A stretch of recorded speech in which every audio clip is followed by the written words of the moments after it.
Хосуйгаас дэжтэн мөргсөн хосуй тунамал ухааны цацлууд дэлхийн мандал дэвэлэр босыг дэжтэн дүгэхээр битэрдүү.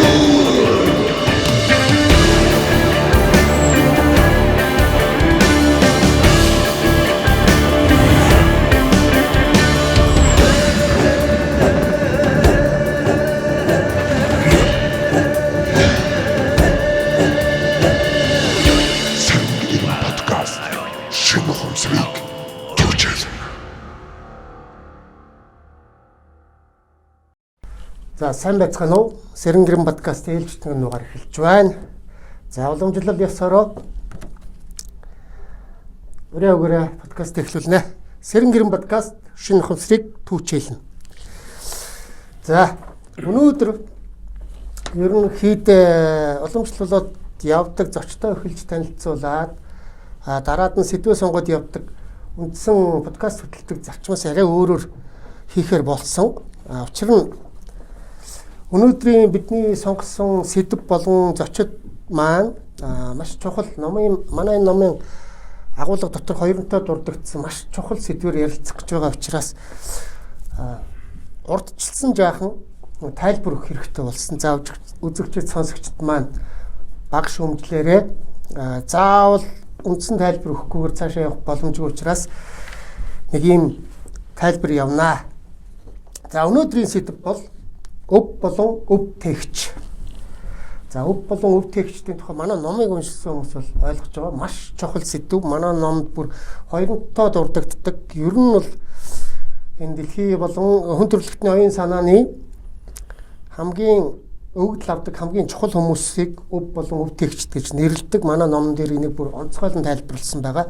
Тэгэхээр энэ чухал сэдвийг ярилцах гэж байгаа учраас би урьдчилаад зочдоо танилцуулахаас өмнө та бүхэнд баг зэргийн тайлбар хийх хэрэгтэй бай. Болсон шүү гэдгийг эхлээд хэлчихье. За.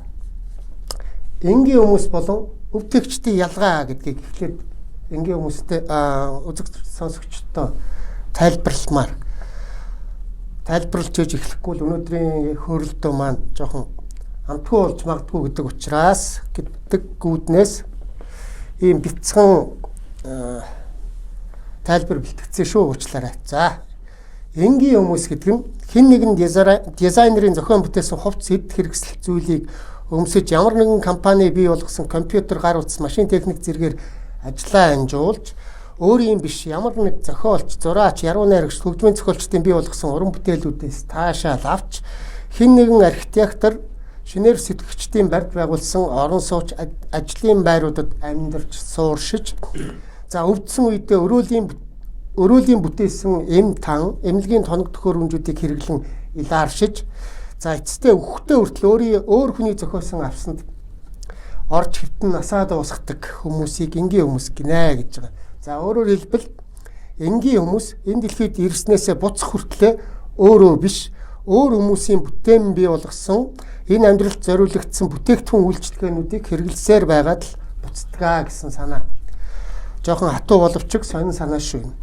Өөрийнх нь тарих оюунаар дамжин ирээдүй хоочд хэрэг болох ямар нэг санаа оноо, шин сэргэг, ухаан, сэтгэмж, үзэл бодол гэх мэт зүйл энэ дэлхийд юу ч үлддэггүй гэдгийг анзаарахгүй байсаар явдаг буцдаг хүмүүсийг энгийн хүмүүс гэдэг. За уучлаарай ерөнхийдөө хатуухан боловч үнэн үг подкастын маань үзэгч сонсогчдод таалагдахгүй гэж магадгүй. Гэхдээ л та одоо нэг удаа бодоод үзээрэй. За жишээлбэл таны өвөө, таны эмээ, аав, ээж, ах トゥ төрөл төрөст бас таач ялгаагүй. Ер нь ихэнх хүмүүс энэ оруугаас буцснаасаа хойш ихтэл нэг 10 жилийн дараа ихэд мартагддаг. Мэдээж тэр хүмүүс бүгд улс орох эх орныхоо төлөө хөдөлмөрлсөн, ажилласан, зүтгэсэн, үр хүүхдээ хүмүүжүүлсэн, амьдрал ахуйгаа бий болгож босгоод үр хүүхдээ үлдээгээ буцсан хүмүүс. Гэхдээ тэдгээр энгийн хүмүүсээс энэ ороод үлдээсэн ямар нэг юм юу ч байгаагүй учраас 10 жилийн дараа гэхэд төрөл төрөстөөс бусд нь ерөнхийдөө мартдаг гинэ. Өөрөөр хэлбэл тэр хүмүүс дэлхийд ямар нэг юм үлдээгээгүй зөвхөн амьдраад буцсан төр зочид гэсэн үг. За тэгвэл энэ өв тэгчд гэдэг ямар хүмүүс байдгийг бэ гэнэ. За мэдээж эхлээд энэ дэлхийд нэрээ дуурсан үлдээсэн бүх хүмүүс орно. Яагаад гэвэл тэдгээр хүмүүсийн хийсэн бүтээсэн үлдээсэн сэтэл санаа зохиол бүтээл түүх тойруулууд нь тухайн үнийхээ нэр үндийг энэ дэлхийд үлдээсэн учраас өөрөөр хэлбэл өв тээгч хүн гэдэг нь өөрийнхөө оюун ухаанаар дамжуулан энэ дэлхийд их баг том жижиг нь хамаагүй ирээдүйн хүн төрөлхтөнд хүмүүст үгүй дээл өөрийнхөө үндэстэнд бүр багаар бодоход өөрийн ураг удамдаа хизээ нэгэн цагт хэрэг болох үз эсвэл таашаад авах үз ямар нэгэн санаа оноо эсвэл бодит зүйлийг үлдээдэг хүмүүсээ гэсэн үг гинэ. Өв тээгчд гэдэг бол ийм хүмүүсийн үлдээсэн бит болон бит бус бүтээгдэхүүнүүдийг хэрэглэн хүний ертөнц оршин тогтнож байдаг юм а гэсэн ойлголт явдаг юм байна. За манай ном дээр байгаа ойролцоогоор 10,000-ны 1 гэсэн харьцаатай буюу 10,000 хүн тутамд ганцхан өв тээгч дэлхийд ирдэг гэсэн санаа манай ном дээр бас байдгийн. За энэ чухал сэдвийг эхлээд танилцуулсны учир нь өнөөдөр би энэ сэдвээр хөөрөлдөхөөр нэг биш хоёр зочин урьсан. Подкастынхаа 13 дугаар явуулсан түүхэнд гэхүү анх удаа хоёр зочин ураад зэрэг ярилцахаар сууж байна. За өнөөдрийн манай зочноор зочдоо танилцуулъя. За өнөөдрийн манай зочноор Батжаргалын их сайхан Наранбаатрын Тэмүүлэн гэдэг хоёр сайхан залуу оролцож байна. За их сайхан маань Баян хонгорын уугуул суйсыг ямар мэргэжлэр төгслөө? За мөрөөрийн гоцлооч мэргэжлэр төгслөө.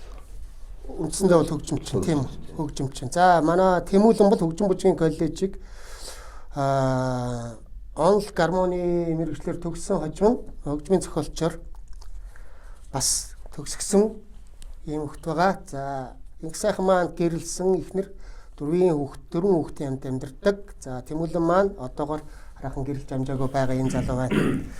За хоёр зочиндоо эхлээд подкастын дүрмийг хальт танилцуулнаа. Манай подкаст ерөнхийдөө бусад подкастуудаас арай өөр.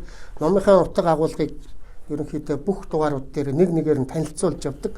Өнөөдрийн миний сонгосон сэдэв бол өв болон өв тээгч гэдэг маш чухал сэдвээр ярилцах гэж байгаа. Сэдэв маань энэ. За бидний энэ подкастын дотоод нэг дүрм гэх юм мөрдөж явах нэг тим байдаг. За болжгүй л ярьж байгаа сэдвээс халихгүй. Өв болон өв тээгчдийн тухай ярилцсан. Хин тэр талаар хичээж явна.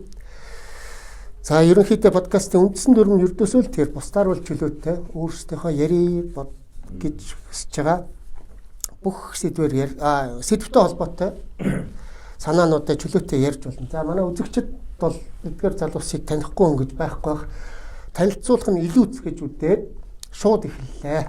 За эхлээд та хоёр маань яаж аваад урлагийн мэргэжил сонгочвоо, хизээнээс ямар шалтгаанаар энэ замбараа орчвоо гэдгээс танилцуулах төдийгээр ярилцаад явцгаа хэдүүлээ. За За би одоо Баян хонгор аймагт төрсөн. Айлын том болж төрсөн. Мэндэлсэн. За тэгээд би нэг урлагийн замналт бол одоо миний ээж өөрөө урлагаар явуу гэж гэлээ. Урлагт таартай. Одоо яачин хөгжим багтаа одоо 10 жилдээ сурч исэн тийм хүн байдаг. За тэгээд бас манай ээжийн талд бас урлагийн хүмүүс юм би тэгээд одоо удамдаа. Тэгээ ерөнхий яг би ч одоо хэдгээр ингэтлээ. 1-2 дугаар ингэ болов. Манай Баян хонгор аймагт нэг Тэмүүлэн театр гэж байдаг. Тэгээ тэрэнд одоо тэрний хажуугаар хичээлдээ явж исэн чинь нэг жигтэй сан гоё дуу аваа тэр сонхоор хичгэлсэн. Тэр нь одоо юу юм бэ гэсэн мороор. Тэгээ тийшээ ингээд сонирхоод орсон морөөрийн дугууланд орёгээд орсон. Тэгээд тэгсэн намайг тэр үед бол авч байгаагүй лимэнд оруулж ирсэн. Тэгээ нэг лимэнд нөгөө дуртай биш яг гоё гайхалтай өгчин.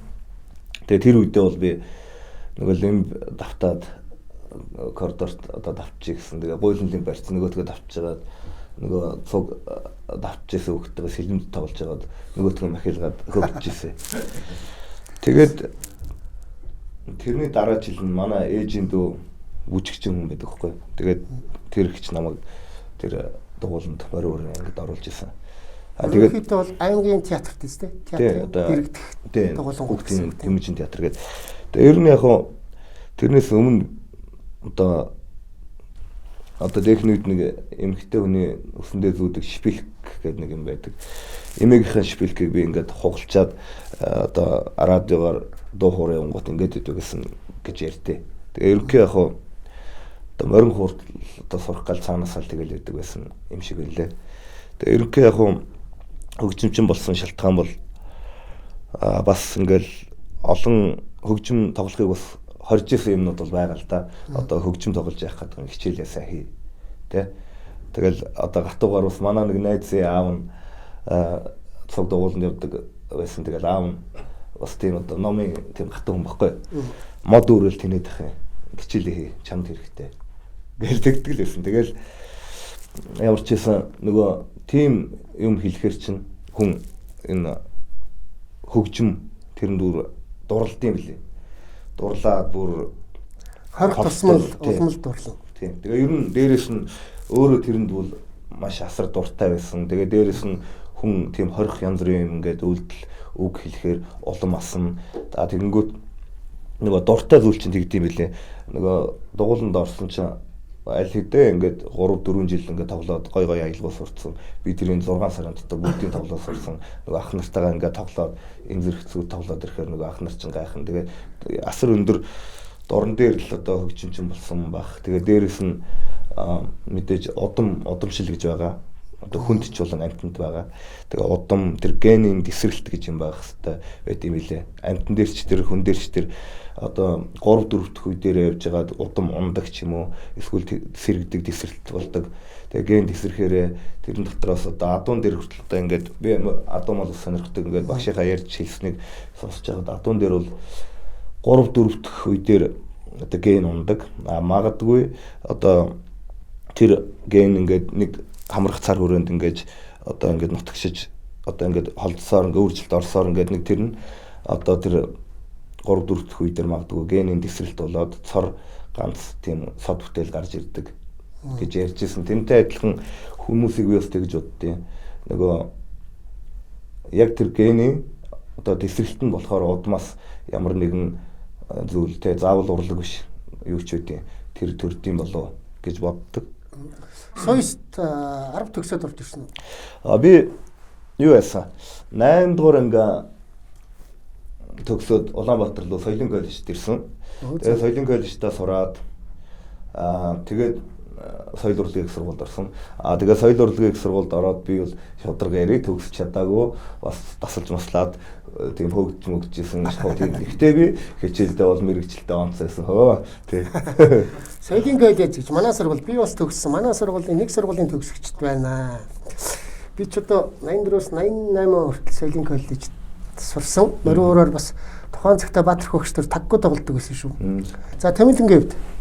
За нэрэ сонноос Тэмүүлэнгээс асуулт асуухаас өмнө би нөгөө зочдоо болон таа гэж хүндэтгэд дууддаг байхгүй. Тэгсэн одоо манай юу таа чи таа гэхгүй таа гэсэн чи болдгүй. Яагаад гэвэл энэ Тэмүүлэнгээс нөхөр нь одоо манай баг хүү учраас өөрийнхөө хүүхдийг одоо таа гэдэх нь хаашаа гэдэг залуучуудаа бол чиг нь эсвэл нэрээр нь дуудаад явуулчлаарай. За. За ер нь бол ухаан орсон цагаас хойш л ерөөсө хөгжим юм болохоо мэдчихсэн тий. Тэгээд манай одоо аа манай орцооч тэгээ манай аа маань бол яг мэрэгжлийн баян хуурч бас морин уур тоглодог. Тэгээ бас төгөлдөр уур. Манай ээж маань шанс хөгжим тоглодог. Тэгээд яг хүүхэд байхад зөв миний дурсамжинд гიშ нэг тийм баян уур байдаг гэсэн. Тэгээ баян уурыг ингээ хөвтүүлж байгаа төгөлдөр уур болгож ингээ дөржингөө тоглодог доорхгүй. Тэгээл яг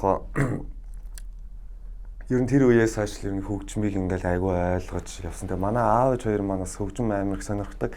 Гэрт дээр үед одоо 90 он ч пристак байдаг гэсэн шүү дээ.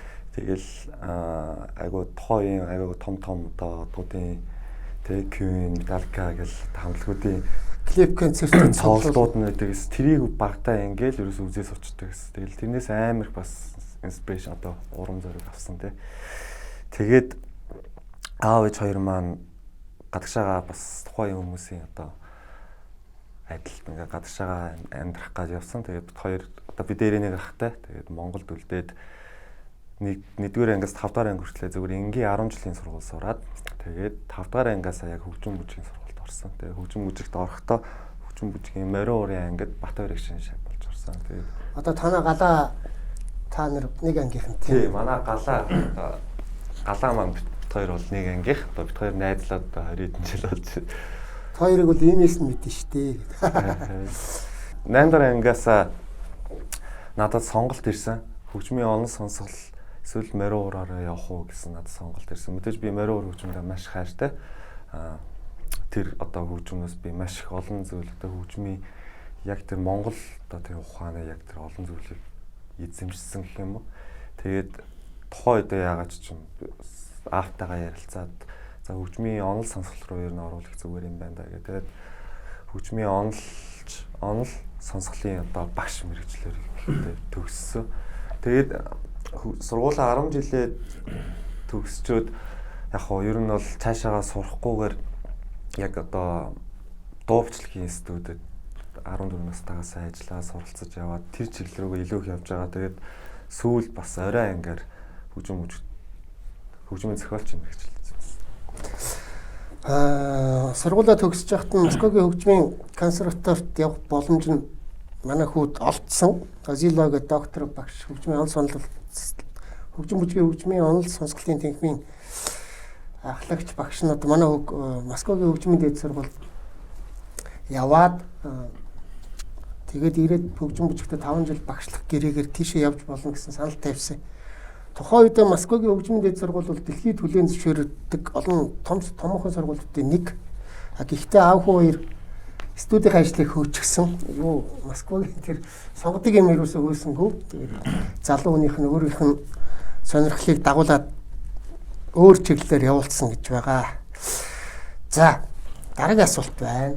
Залуучуудыг маань тодорхой хэмжээр танилцсан. За, ямар ч ажил мэргэжлийн хүмүүсийн дунд өрсөлдөөн гэмээр нэг зүйл байдаг тийм үү? Ерөнхийдөө ямар ч мэргэжлийн хүмүүс адилхан мэргэжилтэй адилхан ажил хийж байгаа хүмүүсийн дунд гэхдээ урлагийн салбарт зүтгэсдийн дунд бол өрсөлдөөн гэдэг ойлголт байхгүй. Тарих оюун хичнээн чадaltaй байгаад нэмэргүй, бие бэлтрэн хичнээн гоё байгаад нэмэргүй. Зөвхөн ганцхан л үзүүлэлтээр урлагийн хоорондоо өрсөлдөх. Энэ бол авиас. Авиас гэдэг тэр үг л тухайн хүнийг тодорхойлно. За мэдээж дэлхийд гарцсан энэ хамтлагийн гишүүд тэрүүгээрээ тулцсан байж та бүх ойлгож байгаа бах. За тэгэхээр авиас гэдэг зүйл ер нь юу юм бэ? Хаанаас бий болдг юм бол? Яагаад энэ хүмүүст харилцсан адилгүй хуваарлагддаг юм болоо? За инкүш өөрийнхөө бодлыг эхлээд. За хаанаас ихтэй урлаг намайг ингээд анх морь дугууланд орж байхад миний одоо морь анх заасан багш хэлж ирсэн. Урлаг дарын халга байдгүй. Хин чадчих тэр л чадтай. Тийм ярьж ирсэн. Тэгээд тэр бол гэхдээ үнэн бохоо энэ үзэгч хүнд чинь хүн болгон чинь өөрийн мэдрэгүүтэй тий. Тэгээ хүний сэтгэлийг хөдөлгөж тэрэнд нь одоо догдлуулж сэтгэлийн хөдөлгөөн гэдэг чинь бас зүгээр нэг тоглолцох юм биш. Тэр чинь бүр цаанаасаа бас нэг өөр гайхалтай зүйлээр хийж иж тэр чинь хүний сэтгэлд одоо үзэгчдэд төргөн. Төргөн тайван гэж ярьдаг бид нэр. Тий. Тэгэнгүүт яг хоо тэг санагдтыг юм аа ингээд за ингээд мэдээж ингээд хөгжмийг хийхдээ тавлахдаа ч юм уу ингээд нөгөө бодохгүй хийвэл бас тэр нь зүгээр баг шиг санагдаад. Одоо би бол өчиргөө одоо энэ таны нэвтрүүлэлт орсон том гайхалтай хүмүүс шиг том мэдэхгүй ярихгүй. Гэхдээ яг өөрийнхөө ингээд үзэж яаснаар бол одоо ингээд би бас нэг өөр хэмжээндээ бас нэг тийм аяа хэлэх зохион л да. Тэгэхээр ингээд юм бодохгүй ингээд зүгээр ингээд нэг хөгжим бариад авахлаар нэг юм ингээд тоглолцдог байхгүй. Шууд орж ирснийг онгод юм мэдээлэл шууд л авч ийн гэсэн үг. Заавал тэгэхээр яг би бас тэр онгод гэдгийг бас тэгж боддоо. Бас нарийн ширээ янз бүрийн сайн мэдэхгүй зүгээр энергийн төвлөрөл бий болохоор тэр онгод гэдэг зүйл бий болд юм уу. Тэр нь тэгээд хүнд янз бүрийн төвшингээр илэрнэ. Дээд төвшин янз бүрийн төвшин байгаа бах. Тийм зүйл байд юм болоо гэж боддоо. Тэгэл бодохгүй зүгээр ингээд нэг нөгөө бодоод хийхлээр те нэг онл янз бүрийн за ингэнгүүт ийм юм яа нэг тэгэхээр зүгээр л нэг хөнгөн хээ хаар зүгээр л хийхэр хөгжим янз бүрийн тийм гарч ирдэм болоо гэж боддөө. Тэр нь хөгжим гэж ярих юм. Тийм зүгээр яг өнгөцгөн нэг тийм үнэр амтгүй те нэг одоо нэгхэн хоёрхан сансан. Тэр нөгөө зүрх сэтгэлээсээ тэр гинт бодохгүй орж ирсэн хөгжим чи хүн олон сонсдтой юм шиг л. Тэгж бодогдсон шүү дээ. Сонин тайлбар угаасаа энэ талаар дараа нь ярьжсэн чи манай инкуш мэдсэн юм шиг төрүүлээ хариулж байна. Асуулт. Тэгээ бас нэг ийм шиг байгаа. Нөгөө алив зүйлийг нэг 15-аас дээш хичээл хийчихээр тэр нь үр удамдаа нөлөөлөхтэй нэг ген болдог гэж би нэг удамшил болдог гэж сонссон. Тэр бас үнэн байж магадгүй. Ингээд хүн үүсээд төрөхдөө хэн илүү тийм хүнд хүчээр бие ялдар юм хийн тэр нь удамшин шүү дээ мэдээж. Хэн ингээс холбоор ингээд байна. Тэр нь удамшин. Тэрнтэй адилхан алив зүйлийг ингээд нэг 15-аас дээш хичээл хийхээр нөгөө удамшдаг гэсэн нэг тийм сонсч ирсэн. Тэгээ тийм судалгаач байд юм лээ. Тэгээ тэрэн дотроо за одоо яг би бас мөр мал гэсэн хэвчээ мөрөн дээр л яхад жишээ нь одоо юу л яд юм лээ. Удамтай болгон бас тавихгүй тийм ээ. Тийм. Удамтай болгон тавихгүй. Тэгээ удам дотроо нөгөө юу яд юм л ш нөгөө төрц. Энэ хүндээс ч мөн ялгаагүй байгаа юм болоо гэж боддог. Төрцөглөр одоо нэг шинж минж гээл янз бүрийн юм байх шиг байгаа. Тэгээ хүн дээр ч мөн ялгаагүй одоо нэг гайхалтай хүний ер нь хараад ахнаа ингээл юу яадаг штэ нэг. За энэ аав мундаг байсан. Тэрний хүүхэд бас л тийм байх хэрэгтэй гэл тэгэхээр байдаг штэ. Байхгүй. Тэгэхээр бас тэр нь явж байгаад нөгөө бас түрүү хэлсэн штэ 3 4 дахь үе дээр одоо охиноос нь охин талаа их дагд юм шиг үлээ. Одоо бас л мөн ялгаагүй амтэн хүн. Ялгаагүй. Тэг ялгаагүй. Тэгээд ер нь бол нэг 15-аас дээш жил хөдөлгөөн гэлцсэн хүмүүсийн тухайн тэр одоо авсан мэдрэмж тэр дадал тасал нь үр хөвгтэй ген болж үлднэ л гэсэн санаа тийм үү? Тийм харин тэгж тийм л юм шиг байлаа. Тэгэл тэгж бол би бас олон хүнээс сонссон. Тэгээд анзаарж явах ч бас тийм шиг санагдсан. Тэгээд дээрэс нь бас энэ нөгөө байгальтайгаа ойрхон байх чинь тэр мэдрэмжийг улам сэргээд юм шиг байлаа. Ялангуяа манай монголчуудын хувьд. Тийм. Гэхдээ яг ингээд монголчууд мэдээж одоо ингээл одоо хамгийн одоо гайхалтай энергитэй гоё оронд байна. Тэгэл энэ дэлхийн нийтээр шүү дээ ингээл од ирэхс одоо дэлхийн ингээл өмөрцөг өөрөнхий одоо юу ч хэлээ тийм байж байгаа. Тэрэн дээр ингээл байгаа хүн болгон байгальтайгаа ойрхон байвал тэр мэдрэмжээ сэргээж авч чаддаг юм шиг санагддаг. За Тэмүүлэнгийн хувьд авиас гэдэг. За авиас гэдэг зүйл бол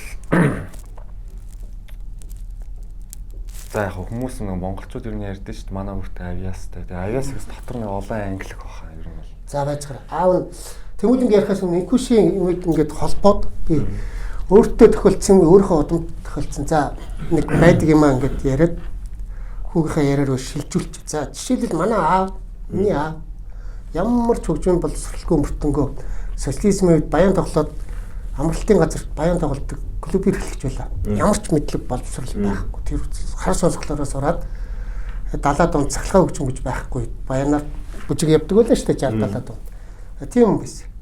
Араас нь би соёлын сургууль төгсөөд тэр баяныхын багш болсон. Өөрөөр хэлбэл манай аав 0 мэрэгжлийн биш. Би нэг донд мэрэгжлэх. За тэгээд миний хүү одоо яаж чинь дэд мэрэгжлэх болоод тэгэхээр чи манай аав аавыг би жоохон сайжруулад намайг хүү жоохон сайжруулад ингээд бас яваад байгаа гэсэн санаа байгаа байхгүй. Тэгэхээр би бол тэгж бодоод байгаа. За надад бол 15 жил давтсан юм байхгүй. Манай аав бас 15 жил давтсан юм байхгүй боловч ягаад энэ хөгжим талын авиасууд ингээд манай одод 0-оос ахуулаад гэдэг юм багаас ахуулаад дээшилж байна гэд бодглохлоор манай ааваас урагч бүгд эцүүд юм байсан юм болов уу гэж бодоод байгаа байхгүй. Тэгэхээр энэ талаараа ч юм уу Тэмүүлэн өөрөөр юу гэж бодож байна авиас гэдэг зүйл. Яагаад хүн болгонд тэгш шуурлагдсан бэ гэдэг. Яг хүн болгонд тодорхой хэмжээгээр авиас ирчлээ бол та. Ямар талын гэдэг дээр л байна тий. Тэгээ ер нь бол одоо янз янзын хүмүүс өдөө шүү дээ. Энд тэнд очиод төгөлдрөөр нэг өөрхөндөө голцдог тий. Гитар очиод нэг өөрхөндөө голцдог. Яг тийм хүмүүсийг бас авиас үү гэж хэлэхэд бас хэцүү тий.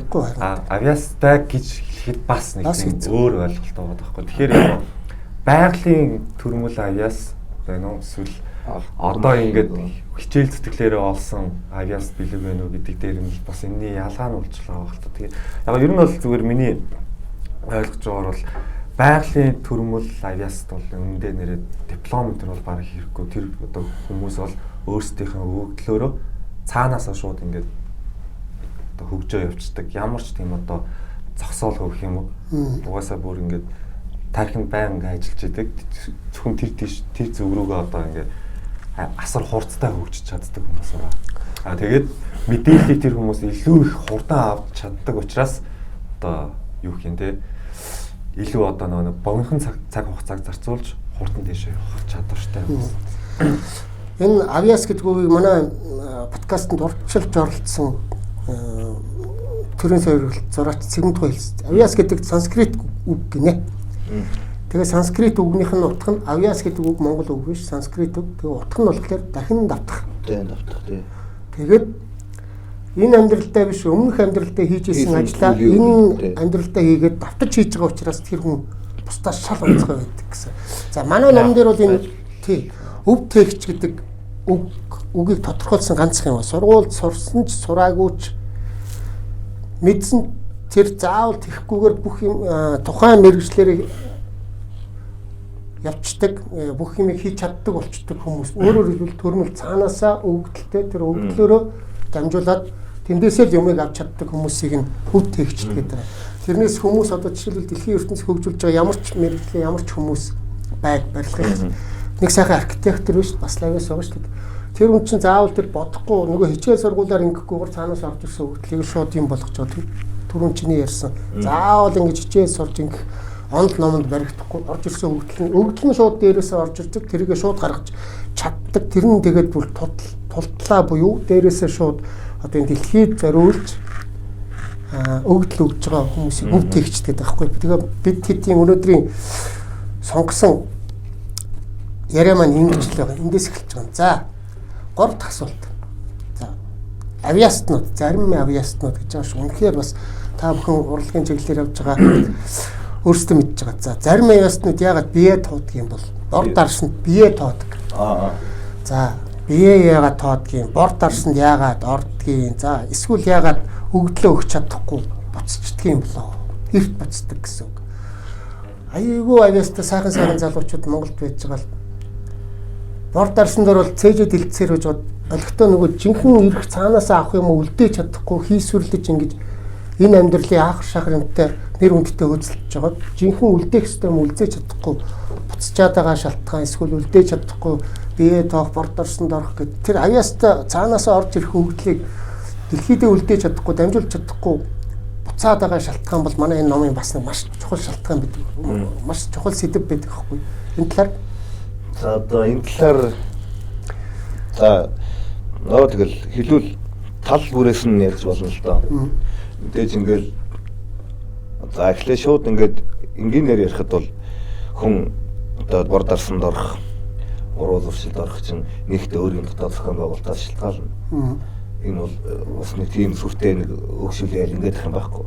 Ер нь тэгэл тэр чинь ордоор сууж ийн гэдэг чинь өөрөө сэтгэл зүйн холын шинж.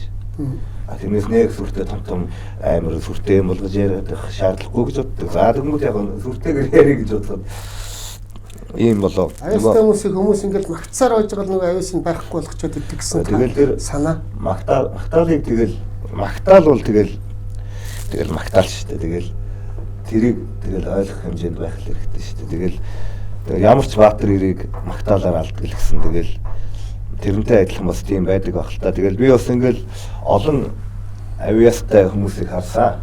Гэхдээ ингээл авиас гэхэлэр чинь авиастай хүн гэдэг бол авиастай зүйл бол ер нь цаанаасаа авиас гэдэг чинь ирмэлзэл өндөртэй байдаг юм л. Авиастай юм гэдэг чинь ерөөсөө авиастай хүн бол цаанаас нь ирмэлзэл өндөртэй.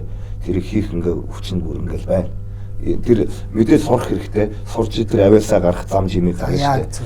Тэгээд тэрийг ингээд олох хэрэгтэй юм шиг байна. Тэгээ хажууд нь тэр ирмэлзлийн гаргаж өгөх одоо бас л мөн адил мороор ирвэл одоо ингээд хурдан одоо төрийн төмөөхүүд чинь ингээд олон адуун дотор навсаас хинч тоохгүй юм байсан. Тэрийг олж нээж харж авиас билгийг мэдсэн хүн гэдэг чинь бас хамгийн уяач шиг тийм хүн бас тэр авиас тэнгууд гэж олж нээж штэ. Тэгээд бас дээрээс нь бас тэгж боддоо. Ингээд би бол ингээд соёл урлагийн сургуульд ингээд сураад бис нэг өөр юм хүсэлсэн л та. Ингээл мэдээж ингээд сурах юм би ойлгоцоо. Ерөнхий ойлгоцсон ингээд тэнгуут ингээл нэг бас нэг өөр юм тогломоор ингээл нэг л тийм школ нэг зарчим янз бүрийн юмар тогломооргүй ингээл мэдээж тэр байх хэвээр. Гэхдээ би нэг шал өөр юм ингээл нэг тийм өөр өнгөсөл ингээл би өөрөө багасаа л рок метал хөгжим тоглосон. Тэгээд миний нах зах лам хүн байдаг байхгүй.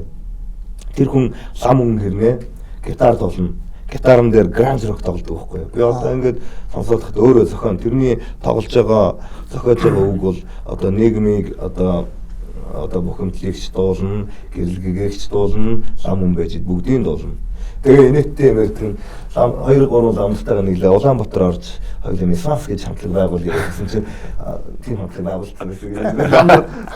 Тэрийг ярьдаг байхгүй. Тэгээ өөрөө тийм гранж тоглодог. Тэгээд би бас боддیں۔ Тэгээ нөгөө тэр өөрөө олохгүй яваад шүү дээ ингээл дотор давчтаа ингээл сургууль бол нэг онл ойр зургийн юм өгч байгаа шүү дээ ер нь. Тийм. Тэгээд тэрэн дотроос ингээд хичээвэл нэг сонгодог тийм ингээл нэг тийм зүйл юм байна.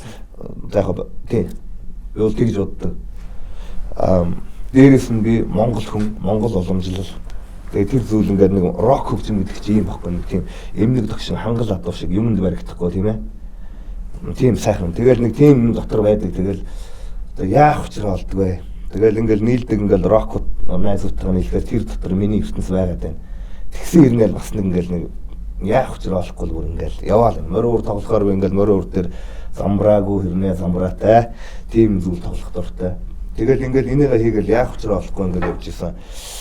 Бас энэ нэг зүйлийг бас ярих гэж бодсон нөгөө. Тэр авьяастай хүн чинь энийгээ олохгүй бол тэрэндээ хутарч шаналаад тэр борд арсыг ууж хэрглэж иж магадгүй. Магадгүй. Тэгээд тэнгуут би бас бодсон ингээд тэгэхэд би бас ингээд бас шаналх төвшөндөө очсон гэж яасан ингээд миний хийх гэж байгаа зүйлийг босд өгүүлсгээл өөртөө гайхалтай том профессор дээд тэнгэрийн амт чиг гой юм байна. Би шулуухан ярина. Тэгэл ингээд би дотроо тэрийг мэдээд ийм хямдхан зүйл хийх гэж ингээд дотроо ингээд энэ чиний хийж байгаа энэ хөгжим чинь инээдтэй жоохон штэ миний энийг чи яг ойлгож хэрвээ чадвал би энийгээ гаргах замаа олохгүй байгаа байхгүй. Нэг морь ураа ингээд сургуульд сурж байгаа ойлгоцсон юм яах учраа олохгүй. Тэгсэн нөгөө юу юм бэлээ. Би нардын урлагаа энэ багаас тээж ирсэн энэ өв соёлоо рок хөгжимтэй холж ингэж шин ерөөсөө энэ нардын урлаг татлага энтер гэдэг чинь бэлэг танхаа нүүдэлчдийн одоо энэ соёл чинь бүр бэлэг танхаа юм байгаа шүү дээ. Татлага гэхэд чинь ямар хязгааргүй тийм бэлэг танхаа халгаас хэлгээтэй юм байдаг үлээ. Тэр чинь өөрөө рок хөгжим байхгүй. Тэгээ энийг би тэр рок элчтэй хөгжимтэй хольж тоглож гаргах хэрэг хүсэл явуулсан юм л. Тэгээ Дашка ах маань одоо яг би бол энийг одоо бүр яг хэлье гэж бодож байна. Хамгийн анх ингээд галаа жаяа хэрэг дуудаад юу байсан юм бэ? Ингээд хамтлаг хийх гэж байгаа гэл бас Дашка ах ингээд бүрэлдүүлээл ингэж хэлсэн. Тэгсэн над руу бас ингээд Дашка ах би нэг урд төршид ингээд бас нэг ажилдаа явж ирсэн. Тэгсэн би чатаар Даштондаг ах байна гэж нэг юм ирж байна. Тэгэхээр би одоо Даштондаг гэж хүн одоо над амьдралдаа тийм танихгүй юм чинь. Дуучин Даштондаг ах над руу ингээд холбогдсон гэж бодоо авчихгүй. Даштондаг гэж ямар юм бэ? Тэгсэн чинь яг нэг Дашка ах өрөө дээр ингээд тэглээгээд тэгээ очсон чинь за ингээ ийм уран бүтээл хийж байгаа маа. Оо тэгсэн чинь нөгөө нэг миний хайж исэн зүйл мөө. Оо нард филмжээ тэнгэр зэлмэл. Оо бүр нөгөө ингээ өрг саваа хийсэн юм шиг. Амар гоё болсон. Тэгэл Дашка ах зөвлөлөө. Тэгээ сүлтэн каман бас ингээд орж ирэл бид чинь яг ингээд дөрүүлээ. Захтансан газрын майжин гэдэг шиг дуртай зүйлээ олоод. Тэгэл энэ ажилдаа бүр шаргуу эргэл буцал. Оо тийм. Тэгээд одоо яг хэлэх гээд байгаа зүйл нь бол тийм юм лээ. Нөгөө тэр яах гээд байгаа зүйлээ олохгүй нөгөө авистан гутсан. Зайлвал жимийн гаргаж өгөх хүн байхгүй. Нэг сэрээгээд уяач хүн шиг ингээд ависын нээгээд өгч хүн байхгүй болохоор яах учраа олохгүй дотроо шаналж ингээд тэгээд тэгэнгүүтээ нийгэмд байгаа хүн амтнд гомддог ч юм уу. Задуулж яг авистан гут ингээд яриаг сонсох нь гомдт юм л ингээд хүмүүст ингээд гой зүйл хийгээд өгөх гэхлээр ойлгохгүй. Хүндрэлтэнд ингээ гайхалтай зүйл хийж байгаа гэсний хариуд намайг хинэг навшаар дуудсан, адгийн навш болсон ийм зүйлээр дууддаг. Тэгээд нэг тиймэрхүү юм яриад бордаарсан дороод бордаарсаа уухлаараа тэр өөрийнхөө тэр нэг өгсөж байгаа ертөнцийн их автдаг ч юм уу яадаг чи тэрэндээ очдог ч юм уу. Тэгдэг юм шиг лээ. Тэгээ жоохон гомдолтой л байгаа юм шиг лээ. Тэгээ тийм хүмүүсийг сэрэж өгөх хэрэгтэй юм шиг лээ. Тийм хүмүүс чи урмын өгнөх дуртай. Би бас нэг тийм зурагчтай таарсан. Тэгээд ингээд тэрний өөр гайхалтай техник чадвартай зурагч. Тэгээ ингээд зурж байгаа сэдв нь болохоор ер нь нийгмийн бухимдлыг зурдаг. Тэнгүүд тэр чинь энэ тэр мас чинь гэрэлгээгүй хээ хаар өнгөцгөн тийм дуртай шүү дээ. магтаалт дуртай шүү дээ. Тэг яг үнэнд дургу шүү дээ, тийм ээ. Тэгэхээр яг тийм тэрийг зурхаар чи хин тэрийг аашаад байгаа хитгэн хэсэг бүлэгхэн хүмүүс байгаа. Тэнгүүд нийт маст тааруулаад хэрэгцээнд харуулаад тийм зүйл хийгээч гэд хэлэхээр нөгөө юм чи мэдээж дотроо зөрчилнэ доо. Тэгээд тэр хэрийг хийх аргыг нь бол ингээд зөвөр ингээд хилээд өгсөн. Тэгээд ирч хүч өгсөн тэр их тэгээ одоо сэрээд гайхалтай байгаа. За яамаа таны хүн ч гэсэн өрмөх. Авиаснуудыг олж илрүүлнэ, авиаснуудыг өв тэгшдэг тэтгэн гэдэг бол дэлхийн хүмүүсийн буйны дэд буян гэдэг үг манай ном дотор байдаг.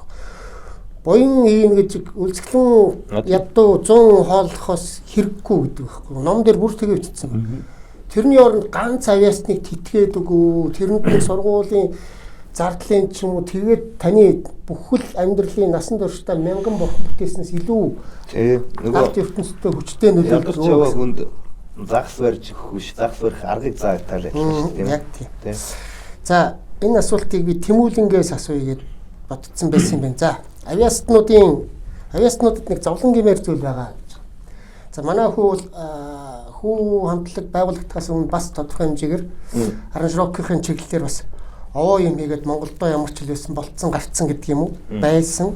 За тэгээд хар багаас 14 настайд гас 15 настайд бийтагаад хүний CD хийдэг болсон байдаг. Байсан гэхэлэр овоо ирт эхэлсэн насан залуу.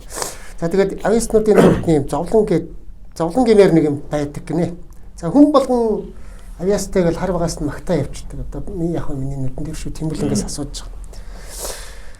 За тэгээд энэ хүн болгонд магтуулаад авах ингээд тэгээ өссөн хүмүүс биш үү одоо. За таныг хүмүүсийн бодлоор биш дотроо чинь байдаг тэр авиас гэдэг нөхрөөс чи асууж байгаа шүү гэж байгаа. Хүн болгонд магтуулаад авах нь ер нь ямар санагддаг юм болоо. Авиас гэдэг за манай Тэмүүлэнгийн тодорхой хэмжээгээр холбогдсон гэдэг юм уу тэр авиас хаанаас ирж байгаа гэдгээ мэдсэн гэж ойлгодог. Авиастай тэгээд тэр тусмаа тодорхой хэмжээгээр сэрэнг болоод ойлгоод эхэлсэн хүмүүс бол одоо юу гэх юм маш олон шалгуурыг бас тавна. Зүгээр нэг ингээ авиастай гэдэг үди зэрэг төрнө гэж байхгүй. Тэгэхээр авиастай байх тусмаа шалгуур нь илүү өндөр байх магадлал өндөртэй байдаг. Жишээ нь одоо тэр хүн илүү их одоо том зүйлийг хийх гэж ирсэн хүн бол илүү том ачааг бас даах хэрэгтэй. Тэр утгаараа бас одоо харын борлууд гэж байдаг тийм. Яг номдоо бичсэн байгаа зарим хүмүүс мэдэхгүй байж магадгүй. Харын борлуудын одоо дарамт шахалт тэр юмнууд маш их мэдрэгддэг л тийм. Одоо жишээ нь яг ер нь бол бас би бусадтай адилхан алдаагүй явсан юм бол биш. Маш олон алдаж исэн бас одоо хамраас өгөх гэдэг нь хайшин тийм. Гэхдээ ингээд нөгөө шүүмжлийн үгийг хүлээж авч чадгаа болцсон тийм. Илүү их нөгөө магтаалын үгийг ингээд сонсдог болцсон тийм. Ер нь тэгтээ яг хэрэг болохоос өмнө яг тийм бас тэг хүн ингээд намайг шүүмжлэхээр яг ч дотроос ингээд арц гэл уур хүрчдэг. Би эний ч угаасаа ингээд мэддэг байхад ягаад надад шүүмжилж байгаа гэдэг өнцгөр нь ингээд буруу өнцгнөөс илүү их хардаг болсон байсан. Тэгээд ер нь бас сүүлийн үед бол энэ бол ерөөсөө дотор байдаг надтай зөрчилддөг би өөрөө байхгүй. Байнгын л тийм асуудал ер нь байна. Хөгжим ихтэй байна, тэг хүнтэй харьцахад байна. Ер нь дандаа л юм сайн муугийн зөрчилдөөн дотор байнга явагддаг гэсэн. Тэгээд яг хоо ер нь тэрнээс өөрийгөө сэргийлэх арга гэх юм бол одоо мэдээж өөрийнхөө яг энэ дотор тээж ирсэн тэр сүнсэл илүү сайн сонсох л юм л та ер нь. Тэгээд тэрнээс илүү их олон сайн мэдээллүүдийг аав. Яг хоо бас аюу инзэглэлтэй нөгөө хүмүүс авиастай болоо тэгээд яагаад шүүмжлээ хүлээж авахгүй нэг чинь өөрийг нь бас имзэглүүлээд нэг шалтгаан тийм бас харын борлууд холбоотой шүү дээ. Тэгтээ яг имзэгшээд ингээ яваад хахаар хүмүүс бас их хайрх уугаал ингээл амархан их ямардаг юм шиг байгаа юм. Тэгтээ түрүүн бол яг манай инкү шиг хэлдэг тэр санаа болоод хамгийн зөв санаа. Бас өөрийгөө олохгүй байгаа тэр хүмүүс бас амар их ачимддаг. Тэр бол угаасаа маш үнэн. Миний нүдэн дээр байгаа сайхан авиастай найзууд байгаа. Зөндөө олон таньдаг хүмүүс байгаа. Тэгээ би тэр найзуудтай ядаж ихний ээлжинд тусалчих юмсан гэсэн дотор амар тийм мэдрэмж төрдөг тий. Тэгээ тэр бачимдаа гэдэг бол тэр дотор байгаа мэдрэмж гэх юм бол одоо яг тайлбарлахад амар хэцүү. Одоо юу гэж хэлэх юм тэр бол бас амар хортой бас амар хэцүү мэдрэмж өгдөг л та.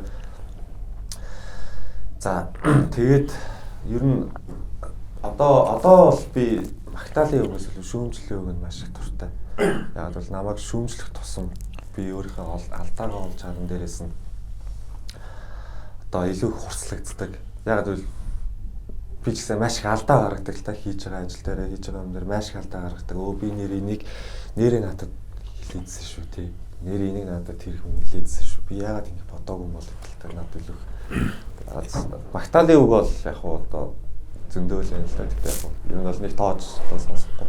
Ялангуяа бас илүү их одоо өвөг дээдсүүдийг ойлгоод сэрэнг болсон хүний давуу чанар гэж байна уу? Байгаа зү. Тий, болоод ирэхээр ер нь илүү их минималс төвтэй болж эхэлдэг хүн. Юмыг нэг тоохоо байлгаад эхэлчихдэг. Нөгөө эгийг хэлдэхээр нөгөө гой ганган зүйл гэдгээс илүүтэйгээр мөн чанарыг илүү сайн ойлгоод эхэлчихдэг тий.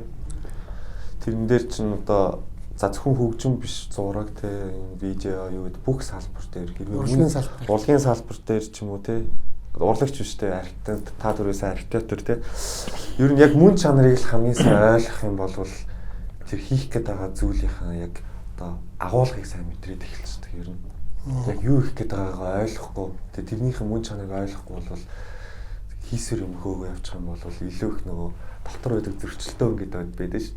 Тэнгүүд буруу тал руу хүн хацаа явчихдаг байхгүй. Ерөнхийдөө нэг мөнгө хөөх гэдэг юм уу хялбархан тий маш олон зүйл байгаа. Бие тоох байна тий арх жишээ мансруулах байц эсвэл бие тоох мөнгийг одоо шунлаар гэсэн үг тий шунлын сэтгүүр яг хуу илүү их одоо ингээд мөн чанарыг илүү ойлгох юм бол мэдээж бидний нийгэмд мөнгө хэрэгтэй. Тэгтээ мөнгийг юунд зарцуулах вэ гэдгийг айгүй өөр бол явчихна. Жишээ нь за би маш сайн авьяастай найздаа тусалж болж байна те.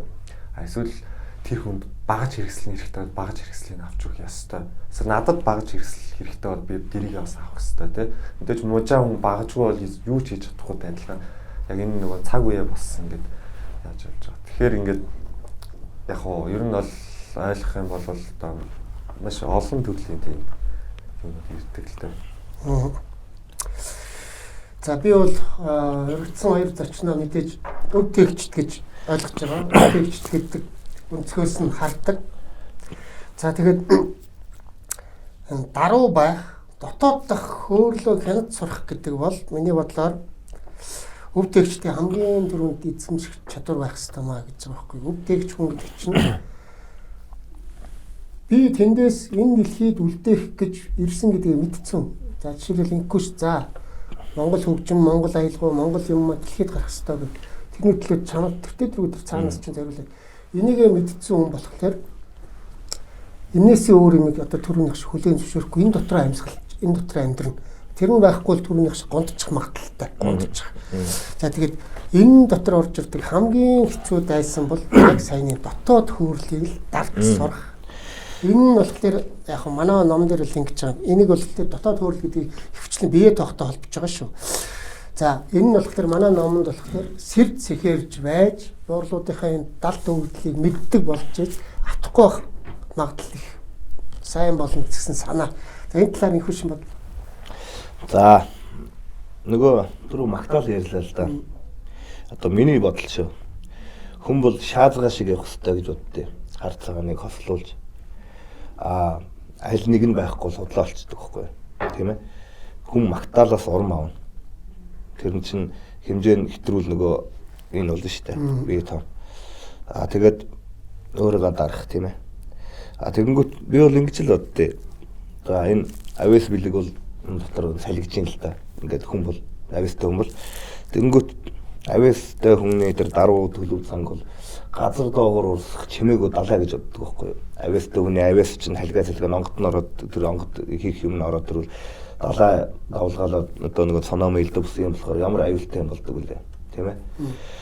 Тэрэн шиг хүн бол тийм л байх хэрэгтэй. Газар доогоор урсах чимээгөө далаа мэт тэр авьяас бэлэг юм байна шүү дээ. Тэгээд тэрийг дараад яах юм хий димиг салбагнаад яах юм тиймстэй ямар хэрэгтэй хүмүүс таалагдах гал далдганаал тэр хийх зүйлээ хийхдээ тэр онгод сүрэн орно л доо тиймстэй ер нь бол аливч бүх зүйл тийм лээ тэгэл ингээл юм болгон дээр ингээл хараадах тэгэл далдганаа салбагнаад байгаа хүмүүс байна л да тэрийг ус тэгэл алдчихж ухаардаг байхгүй юу тэгээд одоо л хилээд ойлгохгүй алдчих ухаардаг байхгүй хүн тэгэхээр бол миний бодлоор бол тэр ч нэг хүнээр хэлүүлтгөө өөрт байд юм дөө. Би багаас одоо өвөө мэтэр өссөн. Тэгээд хөдөө гадаатай амьдралын сайн муу хатуу хөтөө гэдэг бүгдийг мэднэ. Зовлон жаргал гэдгийг ч юм мэднэ. Сагаж үтсэн, ядарч үтсэн. Тийм л зүйл л да. Тэгээд яг хоо сагаад нэг тийм буруу зүрх юм хийсэн юм бол байхгүй. Тэг өөрийнхөө хэмжээнд яг хоо салгиж хэлгэж явсан. Тэгээ ер нь бол яг хоо тэгэл хүн чинь үр хөвгтөө болоод ирэхээр тэгэл за чин би байхгүй болохгүй хийх юм бол яс тус сайхан хий гэж боддсон юм билээ. Тэгээд тэгээд нөгөө хүн даруу замтай байх нь сайхан. Гэхдээ саксууч явах сайхан шүү дээ. Саксуу байна гэхээр хийж байгаа юм дээр аахтай байж болно шүү дээ. Болно. Айхтар хөгжим тоглодог тэрэн дээрээс та жинхэнэ саксуу тоглоно гэдэг чинь худлаа дүр үзүүлэх биш. Зүгээр тэрэн дээр аахтай тоглохыг хэлж шүү дээ. Худлаа зүгээр нэг хүн хуураад нэг тийм энэ алж ин да гэдэг шиг тийм бол байж болохгүй шүү дээ. Тэр мэдээж. За орчин цагт хоёулангаас чинь дундаас ч асууж байгаа асуулт байна. Орчин цагт хүмүүсийн оюун санаанд бууж байгаа нөгөөдлийг одоо бүгдлүүдийг тэмдэглэж авах, өөрчилж хөгжүүлэх, бүхэлдээ уран бүтээл болгоод одоо ингээд тойроходж болох төрөл бүрийн техник хэрэгслүүд, софтверууд ч юм уу компьютерт одоо бидний энэ ирж байгаа юмыг л ингээд тэмдэглэж аваад хөгжүүлэхэд шаардлагатай юм бэлэн сайхан багаж хэрэгслүүд маш их болж байна тийм үү. Одоо манай залууд бол би Солонгост ингээд их нэртэйгээ цуг ажиллаж байгаа ганц дууны аяа ороод ирэхэд эхнэрээ нотны 5 шугам татгээд нөгөө тийчээстэй гэлснээс нотны 5 шугам татаад би тэрийг ингээд нотлж бичдэг. Өөр ямар ч арга байхгүй. Утсан дээр ингээд үлдээчих юм байхгүй. Тэгэхээр тэгэхээр одоо техник хэрэглэж чинь тэгэхээр зарим хүмүүс зүгээр нэг дуу хөгжим чинь компьютероор хийчдэг юм шиг ойлгоод байгаа байхгүй. Тэр компьютер гэдэг чинь зөвхөн хүмүүсийн оюун санаа энэ авьяасыг буулгахад зориулагдсан хэрэгсэл болохоос тэр өөрөө бодож хийдэг юм биш. Тэмдэглэлийн дэвтэр л багхгүй. Тэмдэглэлийн дэвтэр л багхгүй ерөнхийдөө. Тэгэхээр та хоёр ерөнхийдөө багц хэрэгслүүдтэй аль зэрэг ноцолж байна, аль зэрэг өөрсдөө тангалж чадж байна. Орчин үе тэр байхгүй бол цаг үеэс оцроо. Тий, ер нь бол за яг уу дээр үеийн хөгжмийн зохиол 100 жилийн өмнө хэдэлтэн техник хэрэгсэл бараг л одоо байхгүй хүн хайш. Одоо бараг л байхгүй. Тэр үеийн одоо авиас бэлэгтэй ч юм уу ер нь мэдээлэл авдаг гэсэн хүмүүс бол ерөөсөө орж ирлээ нотны харандаа нотны цаас ойртол байсан. Тэгээд дотор нь бүх хөгжмөө шилжиж идэг те. Тэгээ бүх юугаа салгаж үчихэд оркестроор тоглуулдаг. Ер нь тэр зарчмаар явдаг байсан те. 80-д тоглолт байсан.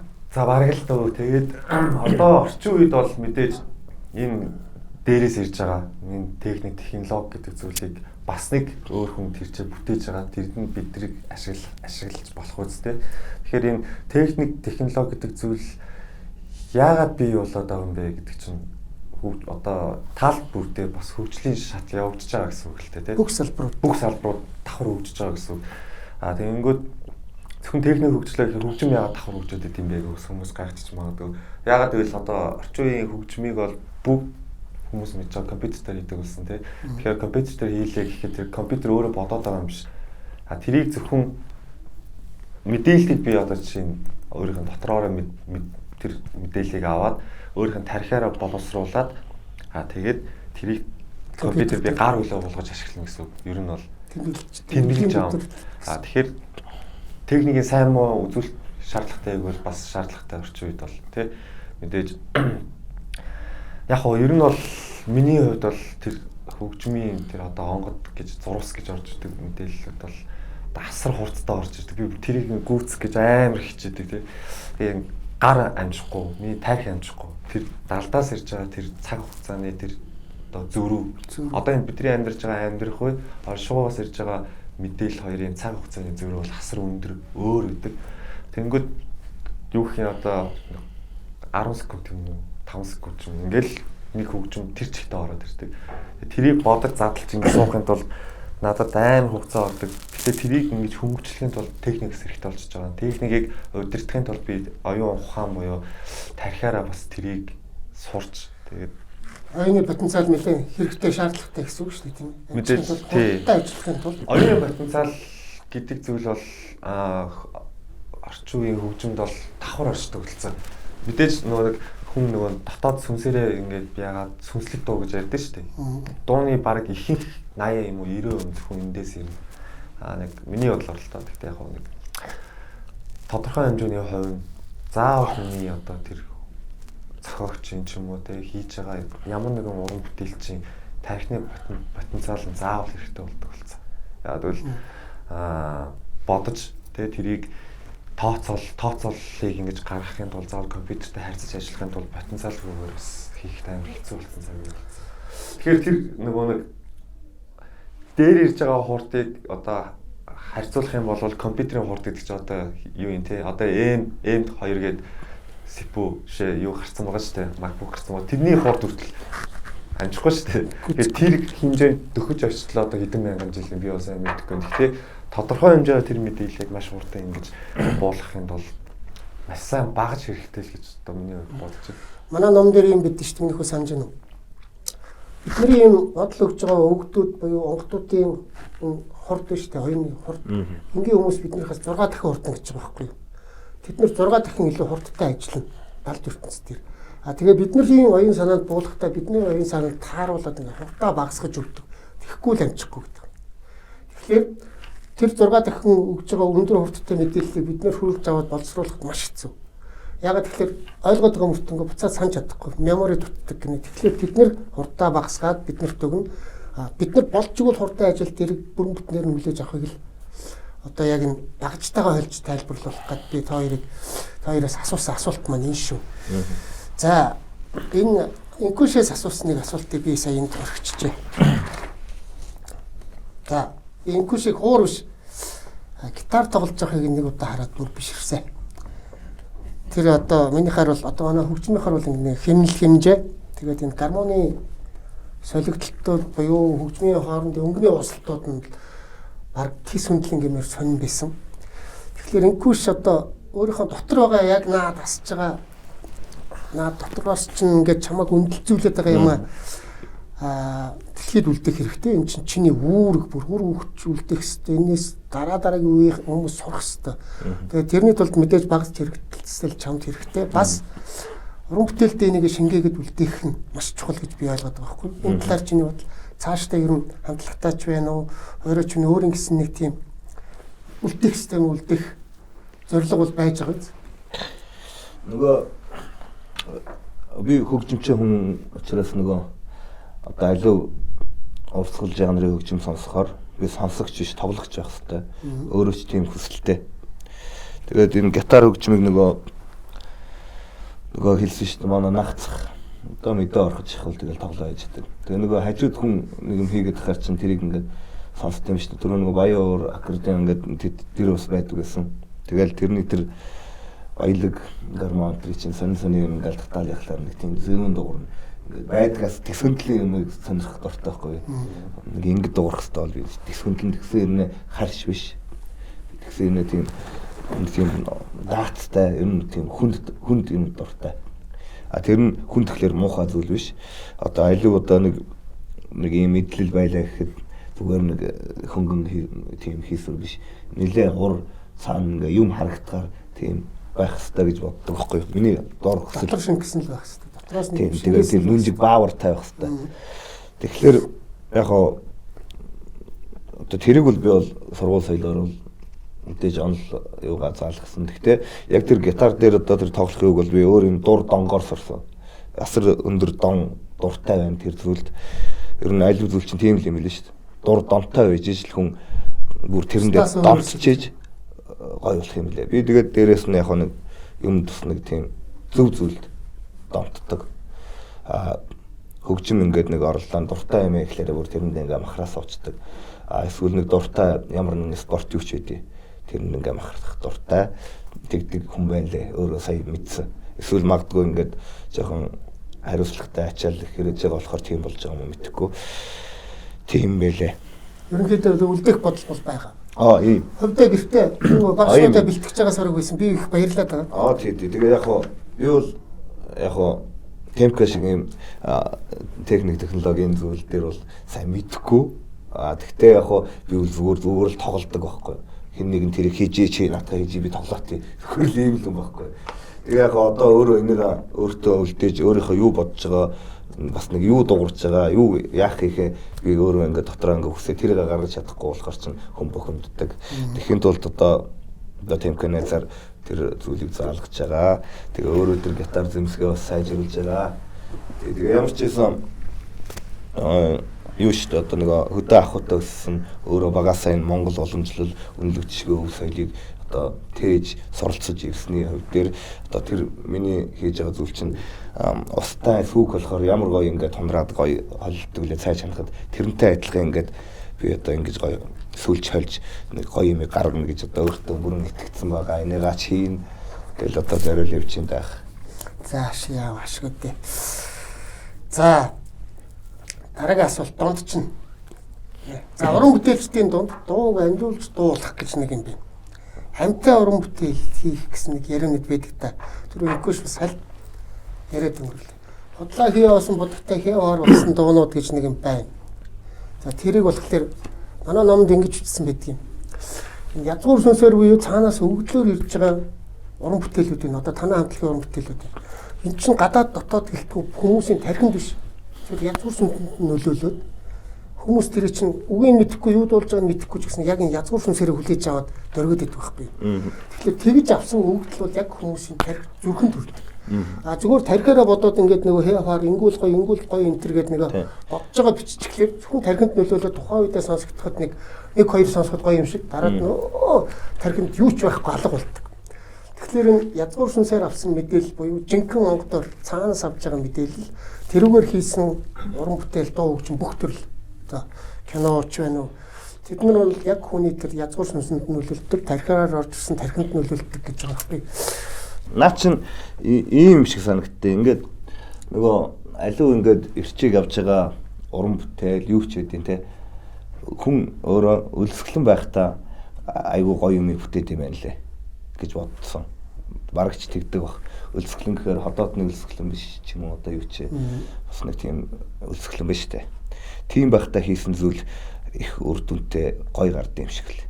Тэгж бодсон. Тэгээд дээрэс нь тэр нөгөө зүгээр ингээ бодоод яавал гоё болох вэ? Энэ тэндээс ингээд хамаад ингээд хоолбарлаад энэний хийж байгаа нэг энд авчираад ингээд ихэр чи хүн за энэ хаан сонслоо танилч юм шиг ингээд нэг юм сонсгож байгаа. Наа чин шал утгагүй юм байна гэд мэдээж тэрийг тоохгүй орох нь тодорхой шүү дээ. Хээ хаар ямар ч хүнд үлдэх юм байхгүй зүгээр нэг хийсвэр тийм өнгөцхөн. Тэгээ ийм урлаг бол би бас хэлчихье нөгөө энэ компьютер хөгжим одоо бас хөгжсөний алдаа оноо гэж байгаа. За яг ингээд нөгөө энийг чинь хийхин тулд урлагийн боловсролыг эзэмшин би түрүүн сургуулиасаа ингээд төгсөж чадаагүй гэсэн гэдэг чинь шууд хай сургууль хэрэггүй гэж байгаа зүйл биш шүү. Одоо тарих юм да гэдэг шүү дээ. Тий, тарих юм да ер нь бол тарих бол ерөөсөө тооцоолно, юмыг тооцоолно. А ингэж явж байгаа тэнцүү хариу тэд гарах юм гэдэг л тооцоолох хэрэгтэй тий ер нь. Энд бол бид нэр одоо зүрх сэтгэлээ шингээх процесс энд явагдав. Тэгэнгүүт ерөөсөө энэ байхгүй уран бүтээл тарихаар тооцоолоо явчихгоот тэр чинь яг уу мэдээж тооцоолж байгаа учраас тэр чинь ингээд нэг биетээ босоод ирнэ юм ингээд болно. Гэхдээ удахгүй ерөөсөө удахгүй. Тэгээд нороо шүү дээ. Тий, миний хувьд бол би ч гэсэн тийм доонод хийжсэн. Тийм одоо хоёр талын хөгжмийг зөндөөл хийжсэн. Мэдээж зүрхээ шингээж хийжсэн хөгжим байна.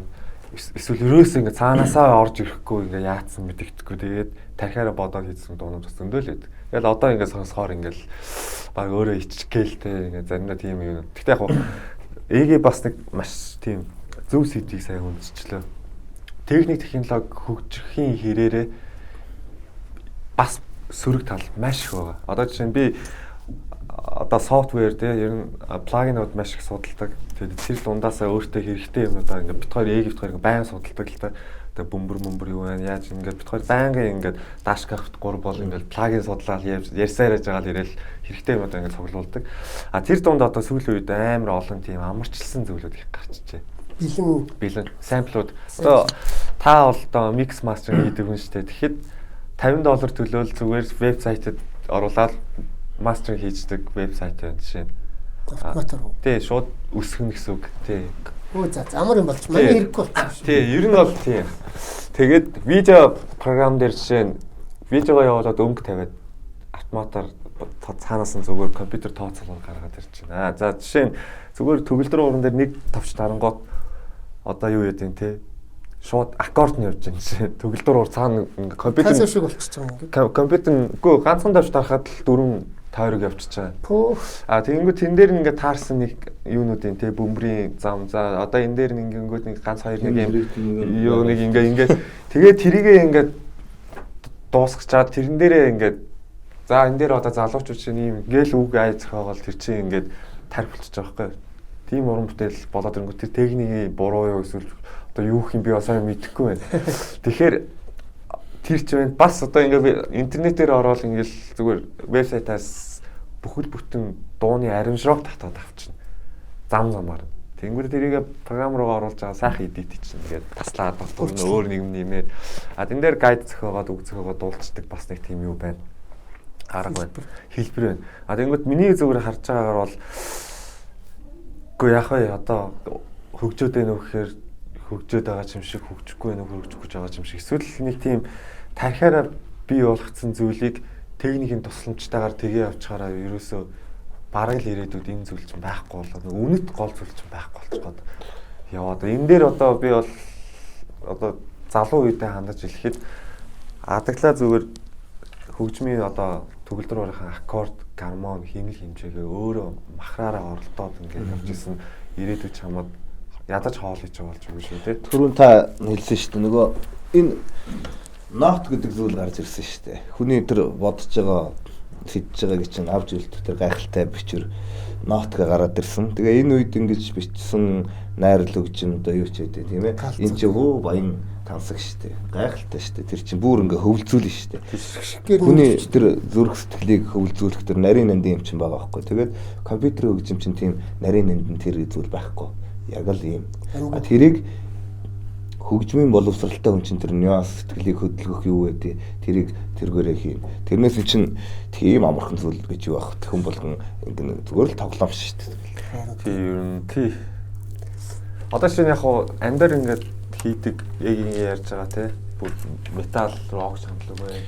Бүх юм дээр нюанс байгаа шүү дээ. Бүх юм дээр тэр нюанс гэдэг чинь ерөөсөө эндээс гарч байгаа бас л мэдрэмж тэр зүйлийг компьютер дээр хийхэд хэцүү гарахгүй. Тэрийг гаргаж болно. Тэрийг хийхийн тулд агцгүй тэрийг өөрөө мэдрэх хэрэгтэй. Мэддэг хүн хийж чаддаг. Тэгэхээс ш зүгээр илүү хүрдэг хүн тэр нюанс гэдэг зүйлийг ойлгохгүй байхгүй. За одоо та хоёроос бас дундаас асууж байгаа. Ерөнхийдөө уран бүтээл хамгийн анхдагч юм санаа тийм үү? За дууны санаа, хөгжмийн санаа, хэмнэлийн санаа, гармоны санаа. За энэ санаа гэж хамгийн анхны шатны уран бүтээлийн өдөөгч гэж нэг юм орж ирнэ. Хүнд хамгийн дөрөнд за гээл гялсиж орж ирдэг нэг санаа. Энэ ер нь тархинд орж ирж гэнэ үү, зүрхэнд орж ирж гэнэ үү? Та хоёр юу гэж бодож байна? Зүрхэнд орж. За одоо тарих зүрхний хаашаа орж байгааг нь бол мэдэхгүй зүгээр. Одоо яг л тэгж бодсон шүү дээ. Нэг айгу олон нэг гойго санаанууд ингээд хадгалж байдаг шүү. Юу ядах. Одоо миний анзаарснаар болохоор дээр нэг явж байгаа л хаач хийж болно нэг тийм үү гитарч хийж болно уу хөгжимч хийж ингээл барайл ингээл сонирхоо бол ингээл хаач оролдохоор зүгээр ингээд бодохгүй би энэ дээр дараад ингэнэхгүй ингээ ингэчээл нэг сони мараад ирдэг байхгүй. Тэгээ тэр нь их гоё хүчтэй зүүн юм ороод ирдэг байхгүй. Тэгээ тэр одоо бодохгүй орж ирэхэд одоо яг хаанаас яаж орж ирж байгааг бол одоо мэдээж одоо би бол өвөг дээдстэй итгэдэг би бүхэн өвөг дээдсээс онгод темэрсүүлд одоо байгаль хөтлөгөөсөө эрч нэрэг авдаг юм хүмүүс. Тэгэхээр одоо тэр зүйлд итгэнэ. Одоо тэгээ яг тайлбарлах хэлийх нь бол одоо энийг нүдээр үтсэн биш, мэдэрсэн биш одоо яг хэлийх нь бол ингээ хэлж тэр яг яаж процесс нь бол хэлж мэдэхгүй байна. Гэхдээ мэдээж тэр өвөг дээдсээс ирж байгаа зүйл байгаа. Миний хийх гэж байгаа зүйлд өшөө оч асааж одоо хийх гэж байгаа нэг тийм очлуур төмплүүр дарж штэ. Тэгэнгүүт яг ингээл нэг ингэдэй зүгээр заа нэг тиймэрхүү стилтэйгээл нэг тиймэрхүү хамтлаг өнтер бодож байгаа хэлээр нэг зүгээр л бодсон юм болчих ш. Тэнгүүт ингээ яг ингээд өөрөө ингээ санамсаргүй ингээд нэг юм бариад тавхлаар ингээл юм ороод ирдэг юм билэ. Тэгээд тэрийг бол би одоо яг нарийн тайлбарлаж бол сайн мэдэхгүй байна. Ямар ч юм тэгдэй. За Тэмүүлэнгийн хувьд зүрх сэтгэл өгдлөөр шууд орж. Өгдлөөр орж. Тархиар орж. Тэрийг ашиглаж чадах хэмжээ гэж бас. Тий, яг бид нөгөө түрүүний танд хэлдэг нөгөө цагийн зөрүүл л да тий. Оршихуу амьдрахуу хоёрын цагийн зөрүүнээс болоод одоо цагийн биш хурдны зөрүү. Тэрнээс болоод алдах тохиолдол зөндөө байна, авах тохиолдол зөндөө байна. Ингээл заримдаа айгу сонио онцчих. Амар ядраал студиэс гарах гал байж юмд ороод ирчих. Тэгээд хаяа явах хэцүү, буцаад суугаа компьютер асаагаа суухаар ядраад байдаг. Тэгээ буцаагаа суугаад ингээд юм тэр уран бүтээл дараа нь ингээд айгу олон үнд хүрсэн гоё уран бүтээл болгочихж байна. Тэгэхээр тэр орж ирж байгаа тэр хурцтай орж ирж байгаа хөгжим бол ямарваа нэгэн байдлаар заавал одоо ардаа юутай ирдэг гэсэн үг. Тэгэхээр би одоо жишээ нь Дашка ах байна одоо тий манай ингүүшээ манай хамтлагийнхан байна ингээд бүгдээрээ ингээд бид нар санаануудаа ярилцдаг. Тэгэнгүүт утсан дээр нөгөө тэр voice-уудыг сонсох аягүй дуртай би. Жишээ нь тэр яг тухайн үед нь яг ямар өгөгдлөөр орж ирсэн гэдгийг мэдээж авахын тулд одоо бас би ингээд туслах тий энэ яг тэрийг нь сонсох аягүй дуртай. Тэгээ ингүүшээ тэгэл Дашка ах ингээд миний утсан дээр жишээ нь ингээд санаанууд юм байл юу төлөвлөлөө юм шиг үү шүү дээ. Одоо баяр гонхт мөч янз бүрийн зүйлийг хараад төрж байгаа сэтгэлийн төрөөс хамаарат бас ороод ирдэг байж магадгүй. Ингээд зарим зүйлийг ингээд хийх юм ингээ харахаар өмнө харж байсан юм шиг тийм мэдрэмж байдаг хөөе. Одоо ингээд нэг юм ингээд хийж яхаар өмнө хийжсэн юм шиг ингээд. Тэгээ нөгөөт мангар амархан хурдан сурвал ингээд нөгөөт хийж сайн гэл. Тийм жишээний тиймэрхүү юмс байдаг. Тий, ер нь бол тавтаар. За, инкүшээс асуусан асуулт байна. За, ардын дуу, хуурын татлага. Энэ бүгд анх зохиогдсон ардын эзэдтэй байсан тийм үү? Гэхдээ нөгөө тухайн цагтаа бид нар шиг одоо тэрний зохиол, тэрний бүтээл гэж бичдэг юм байхгүй учраас л ардын дуу гэдээ үлдчихэж байгаа шүү дээ. Одоо энэ хуурын татлагыг гэхэд бүгд маш олон татлагууд бүгд уулнуул зохиосон ардаа нэг эзэдүүд байгаа. Сургуульд бол нийтдээ ийм татлага гэж заачиж байгаа. Тэгэхээр энэ ардаа эзэдтэй буюу одоо бидний биш ч гэсэн манай өмнөх үеийнхний ардаа эзэдтэй энэ хөгжмийг одоо бид нар яаж цаашлуул давхар цаашаа хөгжүүлж явах вэ? Одоо та нар хийж байгаа ажил байгаа л да. Гэхдээ за ингээд нөгөө энэ татлага уртын дуу одоо ингээл гоё ардын дуу ч юм ингээл эднэр чинь нэг юм шалтгаан байгаа л бахал та. Одоо ингээл би дээр үед ингээл тэдний тэр гайхалтай хүмүүсийн үед ингээд морин хууртай ингээд өөрөө урлаад ингээд оролцсон бол би тэрнийг чинь дуурахын тулд ямар нэгэн аваа юм гаргана. Тэгээд тэгэнгүүт чинь тэр хүмүүс чинь ахуй зан заншлан нүүдэл чинь яг л ингээд байгальтайгаа хамгийн ойрхон байгаа. Тэгэл ингээд уулсаа хараад аратан амтны хараад аратан амтны архирах төрхрөх уул усны дуушуу гол усны борго харгааг ингээд сонсоол тэрийг одоо ингээд өөр харж байгаа зүйл нь л тэр шүү дээ. Тэр хүмүүс энд ойрхон байна шүү дээ. Тэгэнгүүт тэрнээс чинь тэр хүмүүс чинь одоо ингээл хүмүүс чинь зохиолч янз бүрийн юм чинь нэг гитар орол нэг хин нэгэндээ дурлалт юм байдаг. Тэгэхээр энэ гаргадагтай л адилхан байгаль дэлхийгээ хараад тэрнээс гарч байгаа зохиож байгаа юм чинь бүр тийм гайхалтай байгаа. Тэгэл унж явж байгаа мороо ингээл жороо мороо юм чинь магтмаар санагдаад тэг хүнд хэлэхээр мороо магтаад мэдээж магтан тэгэнгүүтээ яаж мороо ингэж гоё яах вэ гэж бодож байгаа л жороо морины явдлыг ингээл мориныхоо явдлыг оруулна шүү дээ. Жороо мор чинь ингээл гоё орж ирдэг шүү дээ. Тэнгүүт чинь морин уран дээр тэр чинь ингээд магтгууд ихсэн байж магадгүй. Тэнгүүт нөгөө хүн чинь одоо бид одоо миний баг багт л одоо хөл нүцгэн л ингээл тоглож идэг. Хөл нүцгэн байгальтайгаа ингээд ойртохоор чинь нэр чинээр ингээд солилцоо бүр гайхалтай болно шүү дээ. Тэнгүүт ингээл томрогдсон гутал өмсөөл морь мотоцикл унаал нөгөө байглаасаа олон л алдаа байгаа. Тэгэхээр чи нөгөө тэр гайхалтай сүнслэг тэр өнөр амттай гоё зүйл чинь алуулаад байгаа хөөхгүй. Тэгэл одоо датлагыг зохиож болно шүү дээ. Датлагыг ингээл зохиохлоор нэг л тийм зохиомл болчиход байгаа хөөхгүй.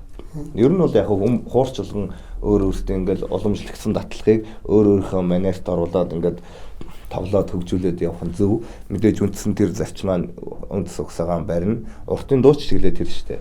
Уртын дуу морин өөр дээр тоглоход одоо жамган манераар одоо хинээч манераар гэдэг юм те.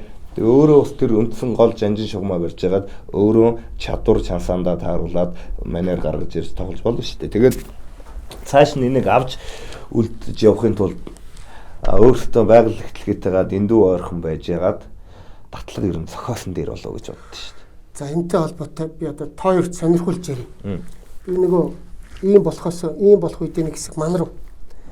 Тэгэхэд нэг 3-4 хүн хуурын татлага. Тэгэхдээ тэр ирээдүйн хөгжим биш надад амар гоё. Би данч дээр хүлээж авч чаддаг. Нөгөө хур төрдгөө, хуур байхгүй. Тухайн үед амар гоё юм ирсэн байхгүй. Базар дээр хуурнаас 4 уурнаас өрөөчгүй. Тэгсэн мөртөнгөө тэр татлага. Ердөөл татлага. Тэрний хэмнэл гармон хоёр нь бүр тасарцсан. Тэгээ би тэрийг өстой ямар гоё ямар хүлээж гэл нэг сонсгол байхгүй болчих. Тэгээ тэрийг авч чадаагүй. Тэгээд за ямар ч л хэлсэн саяны асуултыг би өчигдөр энэ асуулт бэлтгэж явахдаа бодсон. Ирээдүйд бас манай Монгол энэ хөгжим хуурын татлага чи ирээдүйд одоо ингээд та нар шиг өв тэгчтэн цаанаас аваад ингээд хөгжүүлээд явах юм бэ. Ямар ч л хэлсэн тасарчихгүй юм байна гэж нэг тэр үедээ их баярлж ээж үлээ.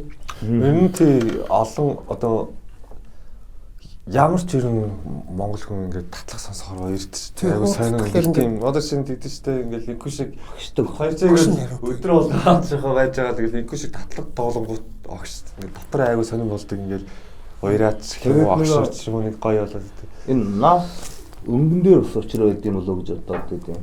Бага. Нөгөө фа лэб мод гэдэг ингээл морин хуур дээр авахлаар ингээл тэр чигээр шууд ингээл Монгол тал нутаг юу ч гэдэг ингээл Монгол ороод ирж байгаа юм шиг тийм гоё мэдрэмж төрдөг. Тэгээд энэ одоо хүн болгонд морин хуурчд болгонд л бас мэдрэгддэг байдаг. Фа лэб мод гэдэг тэр өнгөн дээр одоо хүнд очих энерги одоо юу гэдэг тэр бас сонирн байж магадгүй гэж боддог. Би урдаа өвөр Монгол тэнж явж явах үедээ дээр үед өвөр Монгол хуурч ч бас гоё штэ нэг жижиг хууртай амар гоё тоглоод би хуур сонсоод уйлна гэж өстой бодоогүй. Тэгэл урд нэг хэд натлах жоохон явсан чи өөр ирэхгүй л сүлдээ ичээд гарч тавьгаад тэр бүр ингэж ихэр татчих уйлаад миний язгуур уйлаад бүр гайхсан. Энэ манай хуур сонсоор яг уртын дуунууд ба штэ. Манай уртын дуу татлаг. За тэгэл ингээл гайхалтай уртын дуу ингээл морин хуур тэр тоглохоор ингээл бүр ингээд дэлхийн ертөнцийн чинь гараа явна штэ. Бүр ингээд сансар галактик. Тэгэл тим мэт ингээл тим агуу сэтгэж дуулж байгаа байхгүй. Тэгэхээр чин тэр зохиогчд нь агуу иж тарж байгаа хгүй. Дээрээс одоо ингээл хүннүү үе юм уу гэл ингээл ярихаар чинь тэр үеийн олдур өнтер дээр ингээл хүн харахад зүгээр нэг юм хаштаг бөө од мичт ингээл байгаа байхгүй. Хүн харахаар одоо хаана голдоо нөхтэй хаана ч юм уу одоо ингээл арт төмдөглөхөр энэ голдон төр энэ тойрцон та хүн ч юм уу та нар ингээ би хамгаалч ч гэдэг юм ингээл нэг тойргоор ярьчих болно. Тэнгүүт тэр чи яг ингээ судлаа үзэнгүүт тэнгэр од хэрэгсийг шинждэг тойл байгаа байхгүй. Тийм гайхалтай хөгжсөн. Тэнгүүд тэр ард түмэн чинь тоглож байгаа хөгжим, гарч байгаа хөг аялгуу чинь гайхалтай байхгүй яах вэ?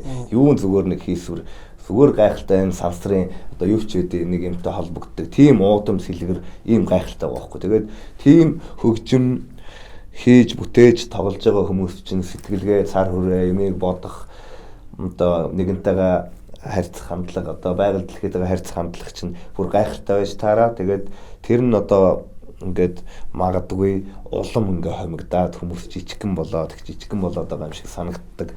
Тэгвэл энэ нь болохоор одоо энэ сэрэнг одоо энэ хүмүүс одоо таны бүтээл дээр гарч байгаа энэ сэрэнг одоо энэ өөрсдөө олсон яг ингээл нэг цаанаас бас илгээгддэг энэ хүмүүс энэ нийгэмд чинь гэрэл гэгээг авчрах гэж л ингэж зүтгэж одоо салбараар ингэж гарч ирж бусдад соён гэгэрлийг авчрах гэж л ингэж явдсан болоо гэж боддог. За бүсгүйн дууг анх сонссон нэг эксперт юу гэрээсээ санаанаас гарахгүй.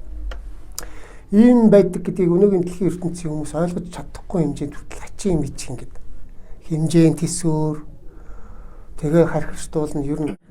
Тэгээ бүсгүйн дууны аранжировкийг хэлэх гээд манай Дашка ховоо ах хоёр маань чамайг нэлээд шахсан сурагтай нэг сонь түүх хальт сонссон ховоо хасч лөө. Нөгөө бүсгүйн дуу ийм багхгүй юу? Бүсгүйн дуу нэр нь тий. За тэгэнгүүт Монгол ирэх хүн бүсгүй хүнийг яаж магтан дуулах вэ? Гэт тэр чин мэдээч нэг хүн зохиохтой тэр нэг өөр нэгэн ертөнцид очиж штэ. Энэ одоогийн энэ байгаа нийгэмд энэ цаг үед ч юм уу эсвэл Монгол хүн тэр ихэмсэг тэр дээр төсөөлсөн зүйл чинь бүр айхтар ихэмсэг тийм гоё юм байгаа штэ. Тэгэнгүүт Монгол ирэх хүн бүсгүй хүнийг яаж магтан дуулах вэ гэж дотроо өөрөө төсөөл тэр ертөнцид очиж гарч байгаа хөг аялгуу чинь өөр их гайхалтай байхгүй. Тэр одоо манай бүсгүйн дуун дээр морин хуурын ингээд одоо бадаг явхад ингээд явдаг парт болон дуу хоёр ингээд зөрдөг байхгүй тий.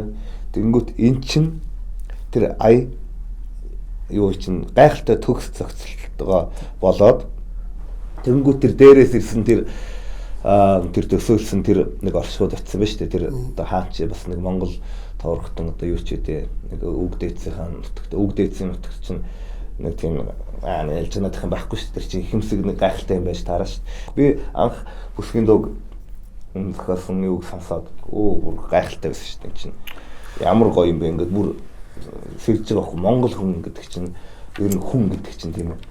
Тий. Ямар ихэмсэг өвөг дээдсээ мэдвэл ямар гайхалтай вэ гэдгийг мэдэрсэн дөө. Юу дөө.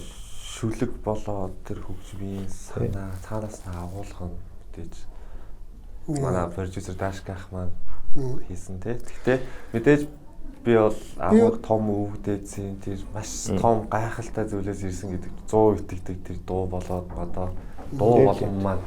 Тийм учраас яг хоо тухайд хаваах Дашках тий тэгэл нөгөө мэдээлэл авсан байсан гэх юм одоо ингээ ном руугаа ингээ зүгээр хөрвүүлж холбож тэр асрах том мэдээллийг ингээ авцсан яаж хийхээ ингээд эхлэхээ ингээд хайж явж исэн үед нь яг би яг студи дээр байсан. Тэгээд тухайд би чинь хамтлагийн гишүүн байгаагүй шүү дээ.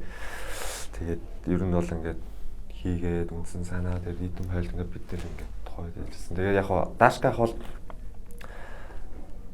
яг одоо тухайн үед бол ингээд дотор нь ер нь одоо ч гэсэн буцалдаг л та дандаа ингээд буцалдаг бүр ингээд студи дээр ингээд бид нэг хамт ажиллаж байгаа чи ерөөсөө ингээд үднээс ингээд ерөөс зогсдгүй өдөржингөө алхаж холигдог ингээд таймттай алхахаалаа тэгэл мэдээлэл ер нь ингээд яадаг ахын тэр одоо орж иж байгаа мэдээлэлүүд тэр мэдээллийг бас ингээд буулгана гэдэг бол маш одоо хэцүү шүү дээ. Хүний тархинд байгаа мэдээллийг ойлгоод давхар буулгана гэдэг чинь бас л тийм тэрийг бас тэр бол бас нэг юм тодорхой хэмжээний надад дотроос бас тусалдаг тийм юу байдаг л та. Тэгээд тэрийг ойлгож ингэж хийхэд бол бас яг тийм бас амар хялбар зүйл бол биш. Бас мэдээж хамгийн эхлээд ингээд Дашкахынхаа ингээд нөө сэтгэлд нь хүртэл хийж өгөх хэвээр үүргэнэ.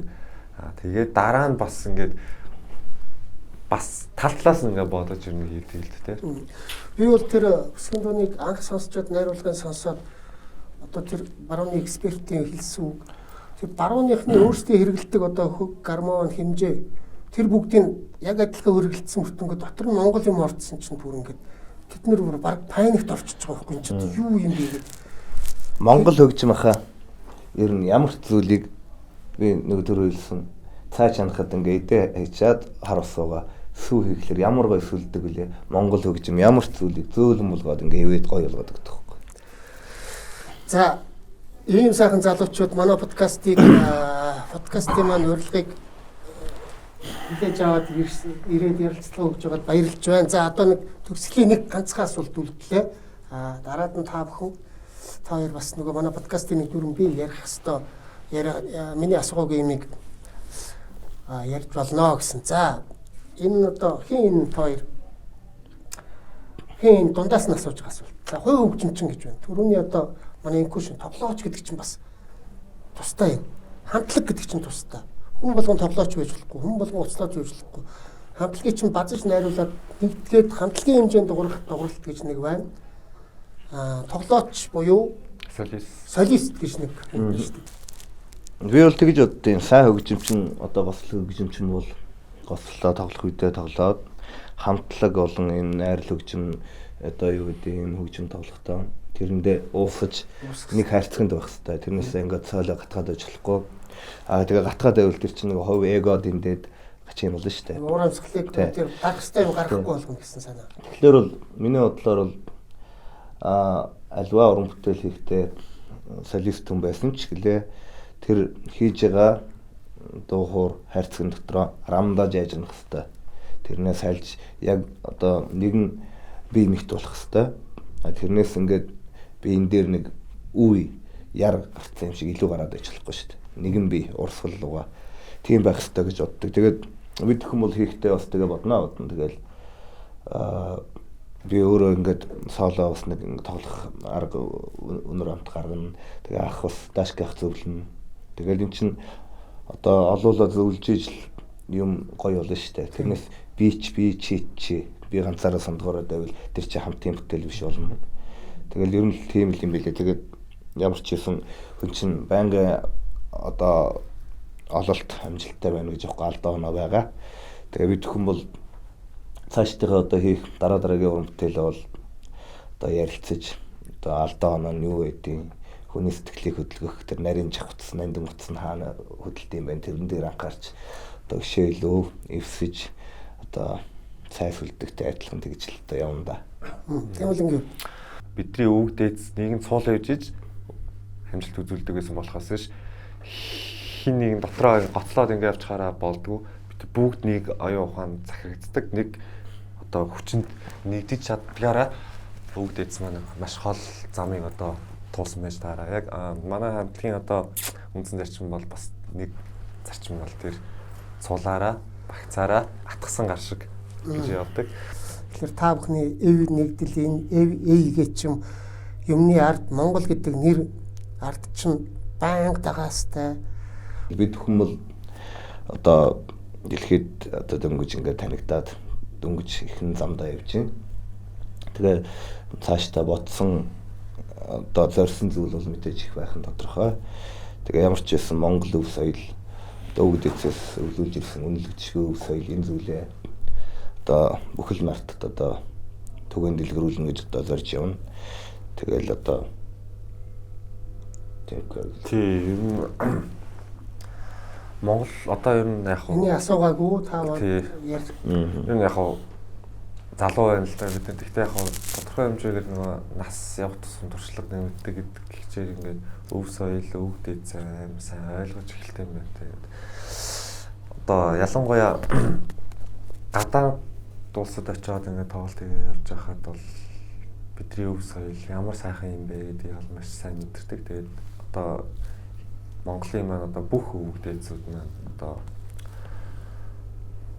одоо Монголын маань ирээдүйг бас ингэж талдж явж байгаа. Гэхдээ бид нар тэр тодорхой хэмжээний үүргийг мэдэр хүн амтлаг бол хийж явж л байгаа тий. Тэгээд агуу одоо энэ сайхан бүх энэ өвөг дээдсүүдтэй одоо хамгийн түрүүнд баярлалаа гэж хэлье. Тэгээд бүх өвөг дээдсүүд Монголынхаа бүх өвөг дээдсүүд бол бид нар бол бүгдээрээ нэг адилхан гэж би бас бодлоо. Тэгээд одоо хүн буюу бидгээ таны сайхан бүтээл байна. Тэгээд энэ бол зөвхөн Монгол хөнгөлтгөө энэ дэлхийн бөмбөрцөгдөр оршиж байгаа хүн болгон өөрийн өвөг дээдстэй байгаа. Өөрсдөө холбогддог дээд онгод тэнгэртэй байгаа. Тэгээд тэр бүх хүн одоо энэ өвөг дээдсээгаа одоо юуг одоо хийгээсэй гэж үлдээсэнтэй хүн хүүхэд гэдэг чинь аав ээжийнхэн сайжруулсан хөлбөр гэдэгтэй адилхан одоо дээрээс өгөгдөл юу байна тэрийг сэрж мэдэж энэ их дэлхий энэ нийгэмдээ инх тайван авчирч сайн сайхан зүйлийг түгээгээсэй гэж одоо хүсэж байна. За баярлалаа. За манай өнөөдрийн подкаст маань өгөр ерөнхийдөө өндөрлөх төхөж байна. Ийм сайхан залуучууд дэлхийд гарч байгаа Монголынхоо нэрийг дэлхийд даяар түгээж байгаа бүр түүчэн болоод хамгийн хүнд үүргийг өөрсдөө аваад явж яваа энэ сайхан залуучуудаа уран бүтээлийн өндөр их амжилт хүсье. За тэгээд өнөөдрийн манай подкастын ээлжид нэгэн дугаар өндөрлөж байна. Хамтлагийнхаа залууст амжилт хүсье. Үг тээгчд гэдэг бол ийм байх ёстой, иймэрхүү үзэл онолтой ч гэдэг юм уу байх ёстой гэдгийг залуу уран бүтээлчд маань ойлгоорой. За та бүхэнд уран бүтээлийн амжилт хүсье. Баярлалаа. Баяртай. Үзэгчдээ бас баярлалаа. Баяртай. Өнөөдрийн подкаст маань та бүхэн таалагдсан гэж найдаж байна. Баярлалаа.